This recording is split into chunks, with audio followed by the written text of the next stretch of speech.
قرآن کہتا ہے صرف ایک سورہ یوسف علیہ السلام کا واقعہ نہیں ہے، بلکہ کتنی آیتیں نشانیاں ہیں زمین اور آسمان میں جن پہ یہ صبح شام گزرتے ہیں اور ان کی طرف التفات ہی نہیں کرتے، غور ہی نہیں کرتے۔ اس میں ہمارے لیے کیا حکم ہے کہ ہم جب بھی ہمیں کوئی اللہ کی نعمت ملے، کوئی راحت ملے، تو ہم اس میں سب سے پہلے اللہ کے بارے میں غور کریں کہ کیسے اس نے اس کو بنایا ہے، کیسے ہمارے لیے ایک ذائقے کا، زبان کے ذائقے کا انتظام کیا۔ جو ملحد لوگ ہوتے ہیں، غیر مسلم لوگ ہوتے ہیں، آپ دیکھ لیں، میں اکثر ڈاکومنٹریز دیکھتا ہوں نا یوٹیوب پہ، جنگلوں کی اور مختلف جگہوں کی جو غیر مسلموں نے بنائی ہیں، یا گورے اس کو دیکھ رہے ہوتے ہیں، نیچے کہیں بھی خدا کی تعریف کہیں بھی نہیں کر رہے ہوتے، بلکہ بیوٹی آف نیچر یہ کہہ رہے ہوتے ہیں۔ لیکن آپ اگر دیکھیں کہ عربوں کی کوئی ایسی چینل دیکھیں، اس میں نیچے بار جگہ جگہ اللہ کی تعریف ہوتی ہے کمنٹس میں، کہ کیا زبردست ذات ہے جس نے اتنا خوبصورت جانور بنایا، جس نے اس جانور کو یہ گھونسلہ بنانا سکھایا۔ تو یہ فرق ہے مومن اور غیر مسلم میں، کہ غیر مسلم بیوٹی آف نیچر کہہ کے ساری اللہ کی کبریائی کا انکار کر دیتا ہے، اور جو مسلم ہے وہ ہر چیز سے اللہ کے وجود کو اور اللہ کی قدرت کو ثابت کرتا ہے۔ تو ہمیں بھی صبح شام ہم گزرتے ہیں، اللہ کی نشانیاں دیکھتے ہیں، ہمیں اس پہ ایمان کو اپنے بڑھانا چاہیے۔ اور وما یؤمن اکثرهم باللہ الا وهم مشرکون، اس میں شرک کی مذمت بیان ہو رہی ہے کہ دنیا میں زیادہ تر لوگ مشرک ہی ہیں، آج بھی شرک کرنے والے دنیا میں زیادہ ہیں۔ تو اللہ نے گویا انسان سے شکایت کی ہے کہ اللہ پہ ایمان لا کے بھی شرک کر رہا ہوتا ہے وہ، تو مشرک کا ایمان وہ قابل اعتبار نہیں ہے، تو اس میں شرک کی مذمت بیان ہو گئی۔ پھر اللہ کے عذاب سے ڈرنا، فَآمِنُوا أَن تَأْتِيَهُمْ غَاشِيَةٌ مِّنْ عَذَابِ اللَّهِ، کہ ہمیں اللہ کے عذاب سے ڈرنے کا حکم ہے۔ دیکھیں اللہ تعالیٰ نے اپنے حبیب صلی اللہ علیہ وسلم سے وعدہ کیا تھا کہ آپ کی موجودگی میں ان پہ عذاب نہیں آئے گا، پھر بھی کوئی قدرتی آفت بھی آتی، بادل آتے، آپ خوفزدہ ہو جاتے اور مسجد کی طرف چلے جاتے۔ تو یہ اس کو کہتے ہیں ورع، یعنی تقوی سے اوپر کا درجہ ہے، کہ آپ کو نہیں پتا کہ یہ عذاب ہے یا ایک قدرتی بارش کا انتظام ہو رہا ہے، لیکن آپ کے دل میں اتنا خوف کہ آپ یہی سمجھیں کہ شاید یہ میری بدعمالیوں کی سزا مجھے مل رہی ہے۔ تو یہ حالانکہ آپ بدعمل نہ بھی ہوں تو بھی ڈریں آپ۔ جیسے حضرت عائشہ رضی اللہ تعالی عنہا نے نبی صلی اللہ علیہ وسلم سے عرض کیا، یا رسول اللہ، یہ جو قرآن میں آتا ہے کہ نیک لوگ اللہ سے ڈرتے ہیں، تو کیا اس سے وہ لوگ مراد ہیں جو گناہ کرتے ہیں پھر اللہ سے ڈرتے ہیں؟ آپ نے فرمایا نہیں، یہ وہ لوگ ہیں جو گناہوں سے بچتے ہیں پھر بھی اللہ سے ڈرتے ہیں۔ تو ہم تو کسی کھاتے میں نہیں، ہم تو گناہ کر کے بھی نہیں ڈر رہے ہوتے۔ تو شریعت میں مقصود یہ ہے کہ آپ برائی سے بچو پھر بھی اللہ سے ڈرو۔ تو الایمان بین الخوف والرجاء، ایمان امید اور خوف کے درمیان میں ہے، امید بھی ہونی چاہیے، ساتھ ساتھ خوف بھی چلنا چاہیے۔ اور قل ھذہ سبیلی ادعو الی اللہ، اس میں اللہ کی طرف لوگوں کو بلانے کی فضیلت ہے۔ کتنا بہترین کام ہے، یعنی لوگوں کو اللہ کی طرف بلانا۔ آج آپ کسی کو کسی کمپنی کی پروڈکٹ دے دیں کہ 5 آدمیوں میں یہ فروخت کروا دو تو اتنا کمیشن ملے گا، کیسے وہ کمپنی کی پروڈکٹ کی طرف لوگوں کو بلاتا رہے گا، صبح شام یہی کام کرتا رہے گا وہ بیٹھ کے، کیوں؟ اس کو ایک پروفٹ نظر آ رہا ہے اس میں۔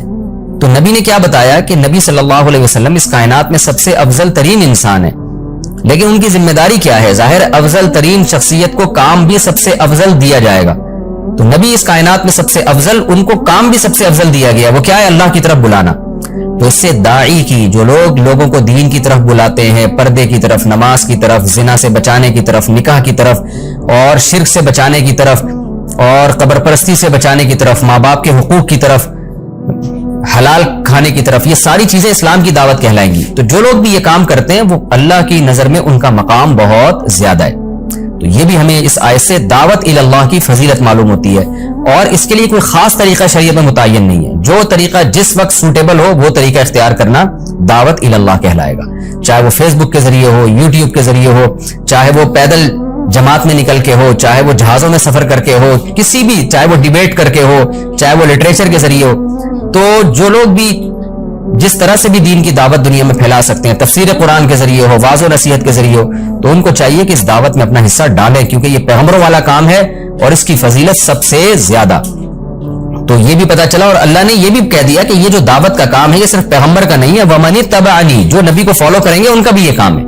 تو ہمیں اپنے کاموں میں سے دیگر جتنے کام ہیں ان میں سے تھوڑا سا ٹائم ہمیں دعوت الی اللہ کے لیے بھی نکالنا چاہیے۔ ایک نقطے کی بات یہ بھی پتا چلی کہ داعی الی اللہ کو علی بصیرت ہونا چاہیے۔ نبی نے کیا فرمایا؟ میرا کام ہے اللہ کی طرف بلانا علی بصیرت، بصیرت کے ساتھ۔ جو شخص دین کی طرف بلا رہا ہے اسے خود ہی دین کے برحق ہونے میں شبہات ہیں تو وہ کیا دعوت دے گا؟ تو اس لیے اگر کسی کو اسلام کے برحق ہونے میں کچھ شکوک اور شبہات ہیں تو اس کو چاہیے کہ وہ اپنے شکوک اور شبہات بھی علماء کے ذریعے دور کرے اور پورے کانفیڈنس کے ساتھ دین کی دعوت دے. یہ بھی ایک نقطے کی بات پتہ چلتی ہے. اور وما ارسلنا من قبلک الا رجالا نوحی الیہم، نبی صلی اللہ علیہ وسلم کے بشر ہونے کا اور مرد ہونے کا بھی پتہ چلتا ہے. یہ جو نبی کو نور کہہ دیا جاتا ہے، اگر ہدایت کے لحاظ سے نور کہا جائے پھر تو ٹھیک ہے، لیکن آپ ماہیت کے لحاظ سے جو آپ انسان تھے، مٹی سے اللہ نے آدم کو بنایا اور اسی آدم کی اولاد میں اللہ تعالیٰ نے محمد صلی اللہ علیہ وسلم کو پیدا کیا، اور آپ مرد تھے. مرد جو نکاح بھی کرتے ہیں پھر جن کی اولاد ہوتی ہیں، تو وہ تمام بشری لوازمات کے ساتھ نبی صلی اللہ علیہ وسلم دنیا میں آئے. آج کل جو یہ کہا جاتا ہے نبی انسان نہیں ہے، بشر نہیں ہے، دیکھنے میں بشر تھے حقیقت میں بشر نہیں تھے، اصل میں تو نور تھے، تو یہ سب باتیں اس آیت کے بالکل خلاف ہے اور کفریہ عقیدہ ہے یہ. اور اس میں یہ بھی پتہ چلتا ہے کہ داعی الی اللہ کو اللہ کی رحمت سے مایوس نہیں ہونا چاہیے. قرآن نے کیا کہا؟ پچھلے پیغمبروں میں جب اللہ کی طرف سے آزمائشیں آئی ہیں تو اتنی آزمائشیں آئی ہیں کہ پیغمبروں کو بھی مایوسی ہونے لگی تھی کہ شاید آخرت میں اللہ سزا دے، دنیا میں دے ہی نہ سزا. اور جو اللہ نے ہم سے مدد کا وعدہ کیا ہے، مایوسی کا مطلب یہ نہیں ہے کہ پیغمبر واقعی مایوس ہو گئے، وہ تو ظاہر کفر ہے، پیغمبر کفر کیسے کر سکتے ہیں. علماء نے اس کا مفہوم یہ بیان کیا ہے کہ پیغمبروں سے جب اللہ نے وعدہ کیا نا تو پیغمبر یہ سمجھنے لگے کہ یہ وعدہ فلاں ٹائم میں پورا ہو جائے گا کیونکہ اس میں ہماری آزمائش بہت زیادہ ہو چکی ہوگی، لیکن اللہ نے اس کو اور زیادہ ڈیلے کیا. تو اس سے پیغمبروں میں مایوسی پیدا ہونے لگی کہ شاید ایسا تو نہیں ہے کہ اللہ تعالیٰ کہیں یہ جو اللہ نے ہم سے وعدہ کیا کہ ہماری مدد ہوگی تو اس سے آخرت کی مدد مراد ہے اور دنیا میں ہمارے لیے آزمائشیں ہی مقدر ہیں. تو اس معنی میں مایوسی ہونے لگی پیغمبروں کو. اس کی مثال ایسے جیسے رسول اللہ صلی اللہ علیہ وسلم کو خواب آیا تھا کہ میں عمرہ کروں گا. حدیبیہ کے موقع پہ خواب آیا کہ ہم جا رہے ہیں اور عمرہ کر کے آ رہے ہیں. تو آپ نے خواب صحابہ کو سنایا، سب خوش ہوئے، لیکن کیا ہوا؟ مشرکین نے جانے ہی نہیں دیا. اگلے سال آپ نے عمرہ کیا ہے. تو آپ صلی اللہ علیہ وسلم خواب کا مطلب یہ سمجھ رہے تھے کہ اسی سال عمرہ ہوگا، لیکن خواب میں کوئی ڈیٹ نہیں تھی کہ لازمی اسی سال عمرہ ہوگا. خواب میں تو آپ کو یہ دکھایا گیا کہ آپ عمرہ کرنے. تو یہ والی اجتہادی خطا پیغمبروں سے بھی ہو سکتی ہے کہ وہ یہ سمجھ رہے تھے کہ ابھی ہوگا، لیکن بعد میں اگلے سال ہوا تو پتہ چلا کہ بھائی یہ اس سال مقدر نہیں ہے. تو پیغمبر بھی اللہ کے بارے میں یہ سمجھنے لگے کہ اللہ نے جو مدد کا وعدہ کیا ہے تو بس یہ اتنی آزمائشوں کے بعد آ جائے گی، وہ اس وقت نہیں آئی. تو اس سے ہمیں ایک امید کی بات بھی پتہ چلتی ہے کہ ہم زمینی حقیقت یعنی جو ہمیں زمینی نقشے نظر آ رہے ہیں اس کو دیکھ کے ہم کبھی مایوس نہ ہو. ہمیں لگے کہ ہم دین کی دعوت دے رہے ہیں اور بے دین قوتیں سر اٹھا رہی ہیں تو ہمیشہ ایسا ہوگا نہیں بھائی. اللہ مہلت دے کے پھر والعاقبۃ للمتقین، یا یہ لفظ آیت تو اچھی طرح یاد کر لینی چاہیے. انجام بہرحال پرہیزگاروں کا ہی اچھا ہوتا ہے، چاہے وہ دیر سے ہو، رزلٹ آپ ہی کے حق میں آئے گا انشاءاللہ. یہ بھی ہمیں پتہ چلتا ہے. اور اچھا ایک بہت اہم سوال ہے سورہ یوسف سے متعلق، بس اس سوال کا جواب دے کے میں آج کے لیکچر کو ختم کرتا ہوں.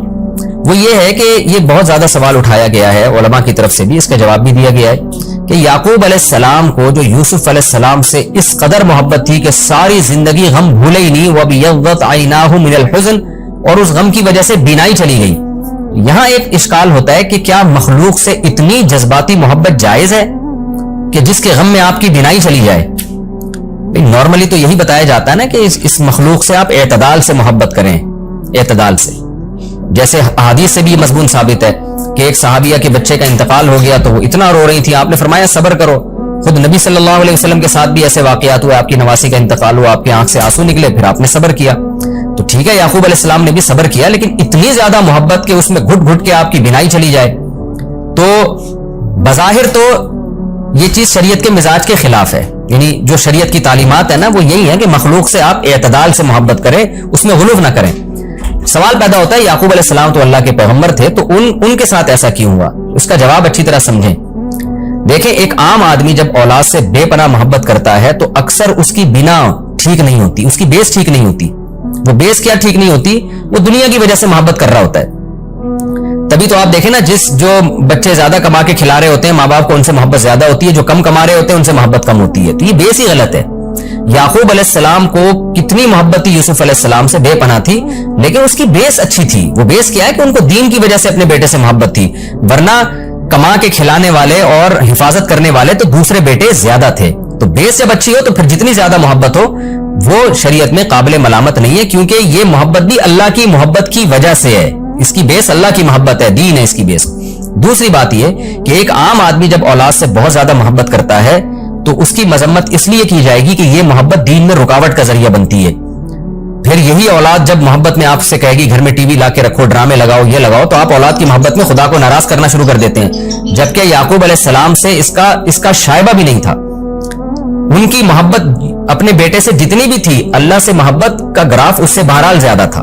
تو اگر آپ اولاد سے بہت زیادہ محبت کرتے ہیں لیکن اللہ سے محبت اس سے بھی زیادہ ہے، تو بھی یہ محبت بری نہیں ہے، کیونکہ جب اللہ اور اولاد کی محبت کا ٹکراؤ ہوگا تو آپ اللہ کی محبت کو، اللہ کے حکم کو غالب رکھو گے۔ جبکہ نارملی آج ایسا ہوتا ہے کہ جب بہت زیادہ اولاد سے محبت کرنا شروع کر دیتے ہیں لوگ تو اللہ کی محبت کا گراف نیچے آ جاتا ہے۔ تو ایسا حوصلہ کسی میں ہو جیسا یعقوب علیہ السلام میں تھا کہ بہت زیادہ محبت تھی بیٹے سے، اولاد سے، لیکن اللہ کی محبت اس سے بھی زیادہ تھی نا، تبھی تو اتنا عرصہ صبر کیا انہوں نے۔ تو پھر اولاد کی محبت جتنی بھی ہو یہ شریعت میں ناپسندیدہ نہیں ہے۔ یہ ہماری سورہ یوسف الحمدللہ کمپلیٹ ہوئی، اور اب ہم انشاءاللہ اگلے ایپیسوڈ میں سورہ رات شروع کریں گے، اور سورہ رات کا پہلا رکوع شروع کریں گے اور 12ویں پارے کا 7واں رکوع۔ اللہ تعالی ہمیں اس سورہ یوسف میں جو اسباق تھے ان کو سمجھنے کی اور انہی اسباق کو سامنے رکھ کر اللہ ہمیں زندگی گزارنے کی توفیق عطا فرمائے، اور اللہ ہمیں مصیبتوں سے دور رکھے، کہ ہم یوں دعا نہ مانگے کہ اللہ ہمیں مصیبتیں دے اور پھر صبر کی توفیق دے، نہ، ہم تو کمزور لوگ ہیں، اللہ ہمیں مصیبتوں سے دور رکھے، بلکہ اللہ ہمیں خوشیاں دے اور اس پر اللہ ہمیں شکر کی توفیق دے۔ دعا اللہ سے یہی مانگنی چاہیے، اور بالفرض کوئی مصیبت مقدر ہے تو اللہ ہمیں صبر کی توفیق دے، جیسے ہمیں ان واقعات سے